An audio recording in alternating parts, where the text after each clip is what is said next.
Pasado na ang paghahain ng kandidatura para sa national at local elections.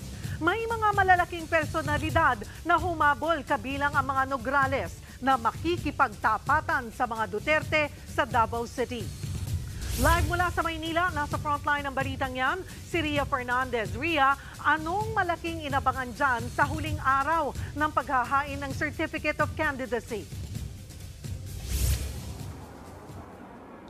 Cheryl, kaabang-abang ang eleksyon sa Davao City sa susunod na taon dahil ang mga Duterte at Nograles na dating magkaalyado magtatapatan na. Usap-usapan naman hanggang sa huling segundo ng paghahain ng kandidatura sa pagkasenador si dating Pangulong Rodrigo Duterte.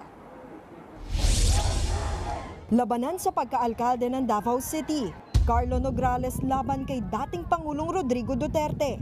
Ayon kay Carlo na dating Cabinet Secretary ni Digong, handa siyang makipagtapatan sa dating Pangulo. This is for the people of Davao. This is for the people to have a choice. This is for the people to have a chance. Makapili man lang sila. Sa pagka-Vice Mayor naman, running mate ni Carlo si Davao City 1st District Councilor Bernie Alag.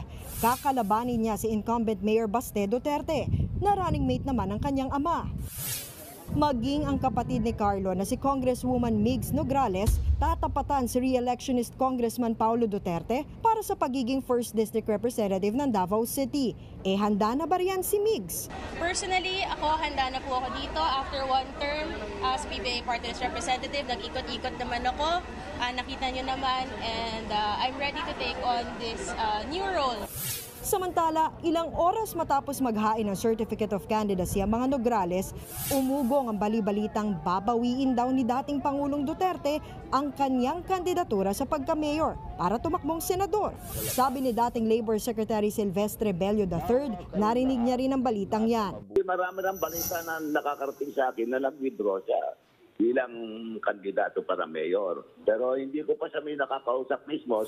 Pero tinabla ito ni dating presidential spokesperson Attorney Salvador Panelo. Hindi siya magpapile in the first place. He will remain as candidate for mayorship sa Davao. Nauna na ring sinabi ni Digong na may edad na siya at mahihirapan ng mangampanya sa national level. Hindi naman nagtataka si dating Senator Laila De Lima saan niya'y estilo ng tila pag-uurong-sulong ni Duterte sa pagtakbo.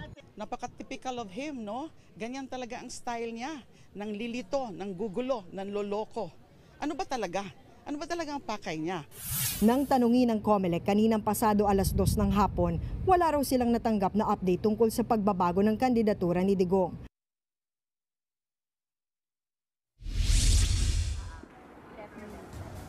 Cheryl, hindi nga nangyari ang umugong na balita noon na 3 Duterte ang tatakbo sa pagkasenador dahil wala ni isa sa kanila ang naghain ng COC para sa naturang posisyon. Pero Cheryl, heto ang inabangan kanina.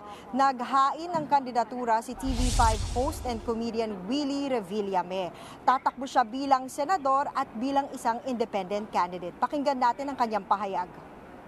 For 21 years, meron akong daily show, tanghali, hapon, gabi. So, kumbaga, naging parte na ako ng buhay ng mga Pilipino at may mas malaking plano para sa bawat Pilipino. Cheryl, kung si Willie naghain ng kanyang COC, si dating Defense Secretary Delfin Lorenzana, iniatras naman yung kanyang kandidatura sa pagkasenador. Ayon sa COMELEC, walang ibinigay na dahilan dito si Lorenzana. Cheryl? Maraming salamat, Ria Fernandez.